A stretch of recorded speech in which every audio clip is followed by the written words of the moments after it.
Well, okay, the price of West Texas crude oil recently gone from under $70 a barrel, presently over $85. And Brent crude, European crude, is now about $90, up $20 in just the past couple of months. So one question is, how high are oil prices going to go, and why are they going there? For more on this, we welcome back Governor Doug Burgum from the great oil and gas producing state of North Dakota. Mr. Burgum, thank you. We always love having you on and your wisdom. You're watching these oil prices, I'm sure. You produce a fair piece of it in your home state. What's driving them up, and how far do you think they're going to go? Well, Larry, part of the reason oil prices are going up is because the markets understand it, just the way consumers that are putting gas in their tank understand that the Biden administration's got a full-on assault on liquid fuels in the U.S., not just on oil and gas, but on ethanol and biofuels. So when you were trying to shut down the U.S. energy industry, take out what could be the world's largest producer of liquid fuels, take that out of the marketplace through government red tape and action, of course, the markets are going to go up. And under President Trump, it was the opposite. We were supporting this industry, and not just because it's great for America, but it's great for global stability, it's great for peace. I mean, Biden's energy policies are emboldening Iran, Russia, Venezuela, all of our adversaries. It makes no sense for America at any level. You know, sometimes the Bidens say, well, gee whiz, we've had a lot of oil production.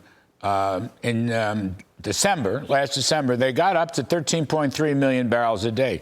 But, as you well know, pre-pandemic, in late 2019, early 2020, under the Trump policies, we were producing 13.1 million barrels a day. So my point is, in 4 years, sir, we haven't increased production. We should be at 14, 15 million barrels a day, maybe more, instead of just holding at 13 million. And that's because they've taken as many leases off as they can. They've ruled as much land in Alaska, New Mexico, and elsewhere off limits for drilling and fracking as they can. You know this story better than I know this. We should be producing vastly more, when Trump says drill, baby, drill, and that would not only lower energy prices, right? That would lower the whole inflation rate because energy permeates the entire economy.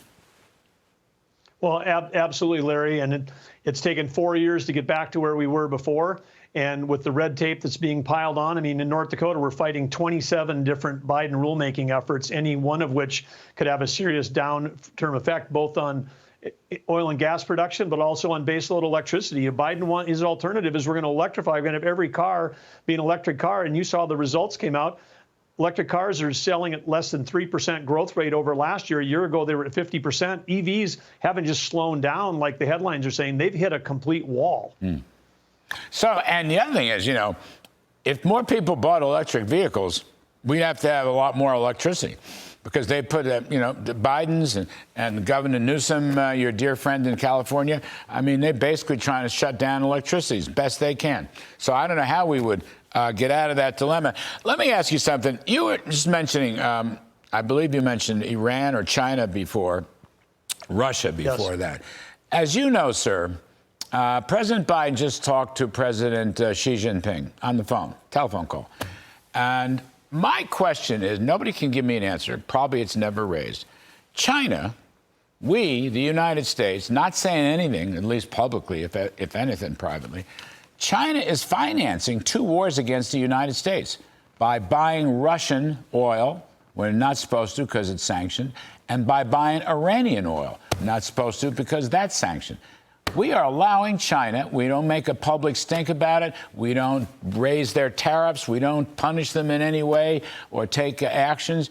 They are financing 2 wars against the United States. Why doesn't this administration do something about that? Well, I don't know that they are going to, Larry, and that's why this election in November makes such a difference, because with Biden's weakness, whether it's on Iran, Russia, Venezuela, and as you mentioned, China is filling their strategic petroleum reserve with discount oil. Biden's sanctions have turned Russia into China's discount gas station, and they're filling theirs. At the same time, Biden drained ours before the midterms. He turned the strategic petroleum reserve into the political petroleum reserve by draining it. And now they've just announced that they're not going to refill it again because they think the prices are too high. Well, and at the same time, when he's canceling by fiat the building of LNG export facilities, which everybody in Western Europe we would be thrilled if we were building those.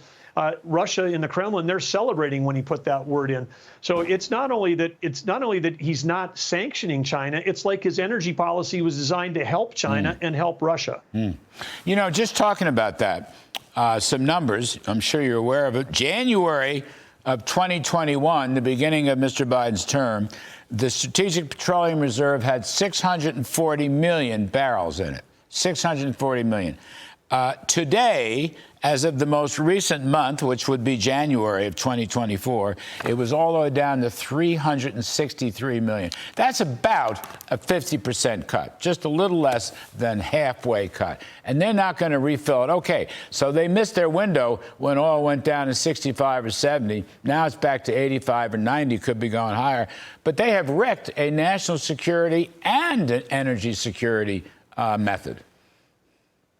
Well, absolutely. And we know that you can go back to World War II. Wars are won and lost by who's controlling the energy. This isn't just about our price at the pump. That matters because Biden's policies are driving inflation for every American. As you said, raises the cost of food, raises the cost of everything, raises the cost of your electricity. So their inflation is killing everybody. But strategically, as we head into this world of conflict created by Biden and all of his weakness, and again, Iran, the largest funder of terrorism in the world, and then they're providing drones to Russia. So we've got all of the people that are exporting energy are supporting our adversaries. This is why we need Donald Trump back in the White House. When America's strong and we have strong leadership and we've got a smart energy policy where we sell energy to our friends and allies, stop buying it from our adversaries, stop having our allies buy it from our adversaries. When we stop that, the world is a safer place. And so that's why we need President Trump back in November. Yes, sir. Governor Doug Burgum, thank you, sir. We appreciate your wisdom as always. Hope you'll be back soon.